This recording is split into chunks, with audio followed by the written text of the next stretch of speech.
There was a time when everything felt simple. Before the suits, before the cameras, before the silence, before England. The night before they left, the air felt different.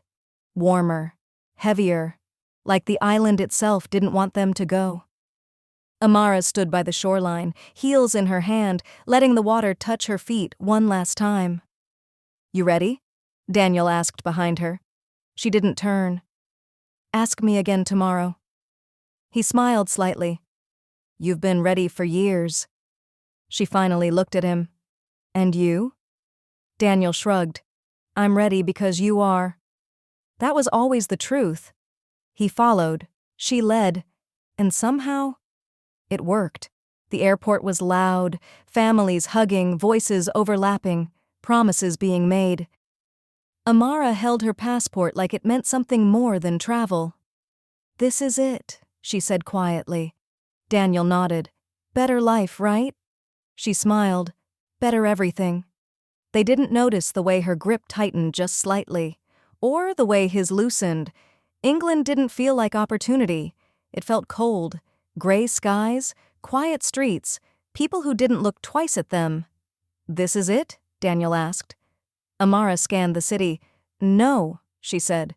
"This is just the beginning." It didn't take long. Weeks turned into months. And slowly, Amara adapted. She spoke differently, moved differently, listened more than she talked, learned who mattered.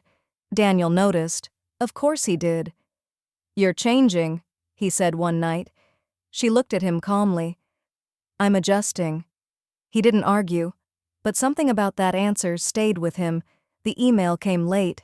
Subject line: "Invitation to attend policy forum." Amara read it twice, then a third time. Daniel leaned over her shoulder. "What is it?" She smiled. "My way in."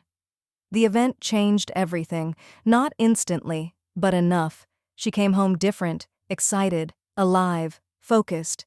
"They see something in me," she said. Daniel nodded. "That's good." But he didn't ask what it meant for him.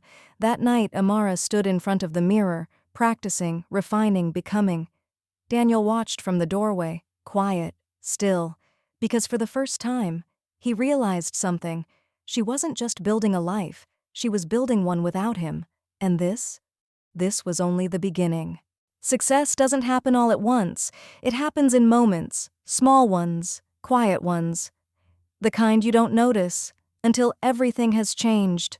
Amara's world expanded quickly. Meetings, events, names that mattered, rooms that decided things. Daniel waited outside most of them. "You don't have to come every time," she told him. "I want to," he said. But even he didn't sound convinced.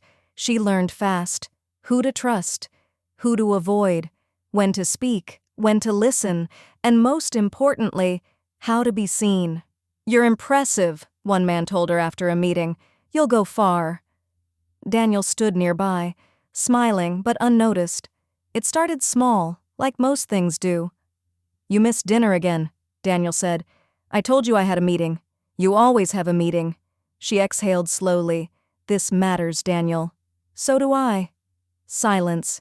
It showed up online the next morning. Amara, standing beside a well-known political figure, smiling, confident, belonging. Daniel stared at it longer than he should have. "You didn't tell me about this," he said. "I didn't think it was a big deal." But it was. To him. Nights became later, conversations became shorter.